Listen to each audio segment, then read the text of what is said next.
Good evening friends. इस study Gopesh channel में आपका एक बार फिर बिग अपडेट के साथ स्वागत है। देखिए, मैं कोई भी भर्ती की जानकारी है वो मैं आपके भी सबसे पहले लेकर आता हूं, तो इसके लिए मेरे चैनल से जुड़े रहिएगा, चैनल को सब्सक्राइब कीजिएगा और सबसे पहले आपको भी पता लगे उसके लिए बेल आइकन को प्रेस करके रखिएगा।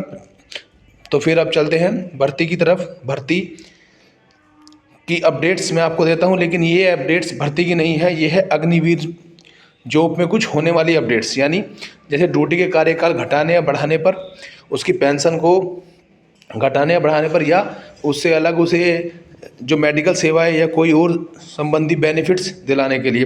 तो इसमें जो अभी अपडेट्स आई है उसके बारे में आपको बताऊंगा कि अग्निवीर हमें ज्वाइन करने में फ़ायदा हो सकता है या नहीं। तो चलते हैं सीधा अपडेट्स की तरफ। अपडेट्स जो हैं वो भी हाल ही की हैं। इसमें क्या है, जो सेंट्रल गवर्नमेंट है हमारी, वो अग्निवीरों का कार्यकाल 6 या 8 साल करने के तैयारी में है।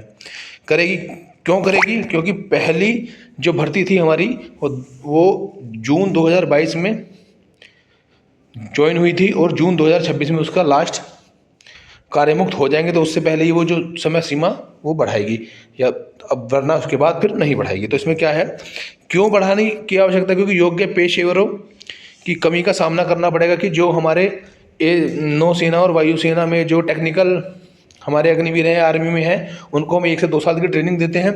उसके बाद फिर वो हमें मतलब आर्मी को सेवाएं नहीं दे पाते, क्योंकि 4 वर्ष में 2 साल तक तो ट्रेनिंग लेंगे, 2 साल फिर कितनी सेवाएं दे पाएंगे।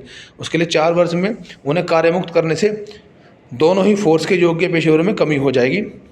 वहीं नियमित अंतराल पर अग्निवीरों को सेवा मुक्त करने से थल सेना के लिए भी प्रशिक्षण देने का कार्य बढ़ जाएगा। थल सेना में भी दिक्कत है, नौसेना भी, और वह तीनों ने अपनी बात रखी है कि हमें 4 साल में कार्यकाल में कुछ फ़ायदा नहीं नज़र आ रहा है, इसलिए कुछ से बढ़ाइएगा। ऐसे में अग्निवीरों का कार्यकाल 6 या 8 साल का करने की सहमति बन सकती है। इसके अलावा कार्यमुक्त होने वाले अग्निवीरों को चिकित्सा की सुविधा और गैर पेंशन धारक सैनिकों की भांति कुछ अन्य सुविधाएं भी मिल जाएंगी। तो देखिए क्या है न्यूज़, पूरी न्यूज़ को मैं अभी आपको बताता हूं कि वर्ष 2022 में शुरू हुई अग्निपथ योजना के तहत 3 सेनाओं में भर्ती हुए अग्निवीरों के पहले बैच 2026 में कार्यमुक्त होना है। जो 2000 पहला बैच जो है, हालांकि संभावना यह है कि अग्निवीरों का मौजूदा 4 साल का कार्यकाल बढ़ाकर 6 या 8 साल का किया जा सकता है। रक्षा मंत्रालय अग्निपथ योजना को और आकर्षक बनाने पर काम कर रहा है।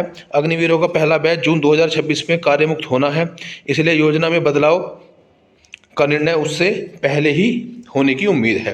क्योंकि वह जब वे रिटायर हो जाएंगे फिर तो 4 साल ही चलेगा, उससे पहले ही उनका निर्णय जो भी होना है। इसमें क्या है कि सरकार जो है वो सूत्रों के अनुसार मुख्य 3 मुद्दों पर विचार चल रहा है। एक, स्थायी होने वाले अग्निवीरों का प्रतिशत बढ़ाने पर, यानी जो अग्निवीर जो स्थायी होने वाले हैं इनमें 25% अग्निवीर स्थायी होते हैं, तो अभी सोच रहे हैं कि 25 से ज़्यादा % हम अग्निवीरों को स्थायी करें।